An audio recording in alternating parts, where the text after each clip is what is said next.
Obaseki at 64 celebrating an unusual politician. Hello everyone, good morning, good afternoon, good evening, all depending on the time we're reaching you guys. Welcome back to our channel. It's so good to have you guys back here once again, and we'll say thank you for all you do for this channel. God bless you. Kuso Osaige, who happens to be Governor Gordon Obaseki's media aide, has written a whole lot about Governor Gordon Obaseki. We'll bring you all of the details in a moment. But before we do, guys, please don't forget to like, share, and to subscribe. Thank you once again. On a first meeting, he will not seem to you like much, extremely unassuming, prime and proper. To classify him as a perfect gentleman hardly does justice to the description of his meaning. Unfortunately, in a society where bruteness is celebrated as a hallmark of leadership and shameful conduct hailed as glorious, a Godwin Norgegase Obaseki, until you finally get to know him well, will most likely not be taken seriously. Sometime in 2018, less than a year after he picked me to be his special advisor, media and communication strategy, I was walking towards the gate which borders his office, and coincidentally, his innocuous convoy of just 3 vehicles drove into the car porch. He stepped down dressed in his usual smart suit. He saw me walking towards the gate. He beckoned and I approached him. I wished him a good afternoon. He responded and then asked, "Crusoe, are you free later in the evening?" I responded, "Yes, sir." And he said, "Please let us have a meeting once you are ready." It was the first of such interactions I had with him, and it set me thinking. From what I had known about many powerful and successful men, it was a relatively unusual way to engage your staff. First, he greets me with genuine interest in my well-being and then asks if I was free to meet him. This sort of attitude elicits different reactions from different kind of people. For me, having studied leadership from a largely unconventional institution, the church, I immediately knew that this was not the kind of man to take for granted. Power can be vicious, but power under firm control can change the world. After that day, I kept watching this man who clearly understood the enormity of power in his custody, but was not even minutely intoxicated by it. He carried this huge power with so much grace and humility. This is exactly the kind of man to be revered and maybe even feared. Conversely, however, in a broad segment of the political space in Nigeria, such individuals are perceived to be weak. Many in our local political space consider might to be right and rudeness as the currency of measuring the sense of dominance and primacy. I once had a casual conversation with a security personnel who incidentally was the chief security officer to Governor Gordon Obaseki at the time. He was trying to draw my attention to what he believed was one of the possible precursors of all the political battles that the governor had to fight during his first term in office. According to him, it all begins with the convoy of the governor. Crusoe, you think convoys of governor and presidents are long and intimidating for fun? He asked me. There is a psychological angle to it, he concealed. People must fear you as a governor. When a governor passes, the place should shake and people must feel the chills. This drives a sense of awe into the people and they think twice before picking a fight with you. This security expert made the comment out of frustration after he had tried repeatedly without success to get the governor to fortify his convoy with bomb squad, heavy artillery, and a retinue of bulletproof SUVs. I understood the dilemma of this security man, but had he known Obaseki more, he would have stopped trying to sell dominance and intimidation as a security strategy. For Obaseki, simplicity is second nature. Whatever assignment he gives you to handle for him, if you cannot deliver it within the ambit of modesty and simplicity, then you have failed, because for him, it is absolutely unacceptable to display power and lord it over the very people whose mandate you stand on to provide leadership. However, to take this simplicity for weakness when you engage Obaseki has proven to be a costly mistake for many. Otherwise, how can you explain Obaseki's triumph over nearly all the political heavyweights in the country who pitted themselves against his re-election in the September 2020 election? Comrade Adams Oshomole, Senator Bola Ahmed Tinubu, the Senate leadership, the House of Representatives leaderships, along with all their hirelings, all deployed their full weight against Obaseki's re-election, and they failed woefully. When the story of Obaseki's political journey is written, Comrade Adams Oshomole would get copious mention of the friendship the duo shared, but more so, such a treatise will highlight the high-octane politics that characterized their frayed relationships, which culminated in the demystifying and usurpation of the latter's political fiefdom.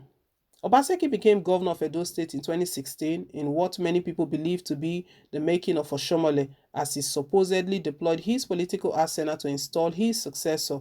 However, the tides turned in a matter of months, resulting in one of the most dramatic political debacles in Nigeria's Fourth Republic as a political lizard. In the phrasing of Oshomole faced off with a political giant. The stakes were high. Obaseki rode the storms in a manner that baffled anyone that was conversant with the Godfather Godson squabbles that dot Nigerian's political history. Oshomole had everything going well for him, also everyone thought. He was the national chairman of the ruling All Progressive Congress APC, which had at that time just pulled off a political masterstroke with the ousting of the People's Democratic Party (PDP) at the national level. He had just completed 2 terms as Edo State governor and had the political machinery in the state wrapped around his palms. While serving as governor, he had defeated the Tony Aneni political apparatchik, amazing massive fellowship, and a reputation as a political bullhawk that combined the oratory of a labor leader, the sagacity of a sage, and the fame of a pop star into his ever-bobby frame. All these were brought to bear against Obaseki in the political battle that ensued. In the end, Oshomole not only met his match, he was outwitted by the combination of the governor's experience as a student of classics with learnings from ancient philosophers and political strategies, decades of hedging risks in corporate boardrooms, and on an unassuming men steeped in the fine tradition of one of the old Benin Empire's aristocratic families. The dramatic high points were numerous. In one instance, Oshomole relied on the faulty premises of a non-existent defect in Obaseki's academic qualification to disqualify the governor from contesting the APC governorship ticket during a screening aired on national TV. He described himself in that instant as the Supreme Court of the APC, which had the power to make or mar the destiny of an aspirant. He taunted the governor to appeal the decision if he wasn't satisfied with the verdict, but being quick-witted, the governor dumped the APC and switched to the People's Democratic Party for the ticket to contest in the election, a move which inspired Obaseki supporters to turn the episode into a sonorous pop song with the sing-along line, "Oga, carry your ticket, go." After the election had been won and lost almost a year, the Supreme Court delivered its verdict on the alleged certificate forgery saga, which squashed Oshomole's preposterous posturing. A master of political intrigues, Oshomole was beaten to his game by the underdog Obaseki, who built a new army of supporters who were internally invested in his quest to wrestle the godfather off his high horse. From defanging political lions and tigers, demobilizing a statewide political machinery to unmasking the facade surrounding his predecessors, Enigmag, Obaseki proved too slippery for all the attacks waged by Oshomole and his minions. Another intriguing persona in Governor Godwin Obaseki's political sojourn is the former governor of Lagos State, Asiwaju Bola Ahmed Tinubu, a kingpin who had mastered the intrigues of Nigerian politics, touting himself as the father of Democrats. Tinubu had schemed to stretch his political empire to Edo State after holding sway in southwest Nigeria since the turn of the century. Few days before the election, he made a broadcast that reeled the emotions of Edo people against APC candidate Osagie Ezeyamu, who was Tinubu's man Friday. The Obaseki knot proved too hard to crack. During the run-up to the election on the streets of Benin, one of the most potent chants to draw hysterical reaction from the crowd was the refrain "Edo no be Lagos," a jibe at the kingpin in Lagos, who Edo people felt was plotting to take over their state and turn descendants on the dominant. old Benin Empire into modern-day slaves. On election day, it was not uncommon to hear crowds erupt in joyous, liberating screams of Edonobi Lagos when the results were announced, with Obaseki leading. The role of the Nigerian Senate in the futile efforts to unseat Obaseki is now etched in history. They had sought to take over the Edo State House of Assembly in what proved to be the abuse of legislative function, acting out a script that was hashed by the honchos in APC. Feeling undone with the crisis that resulted from the move, they were joined by the House of Representatives in the hope that the United National Assembly could muscle the State Assembly and subsequently remove Obaseki. They met a brick wall.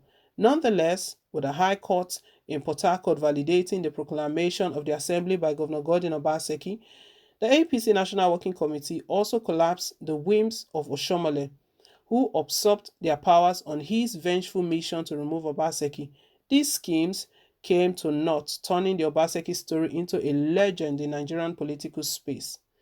On this July 1st birthday of an unusual politician and decent Nigeria, Godwin Oregase Obaseki, it is with great delight and admiration that I wish him a fabulous birthday celebration.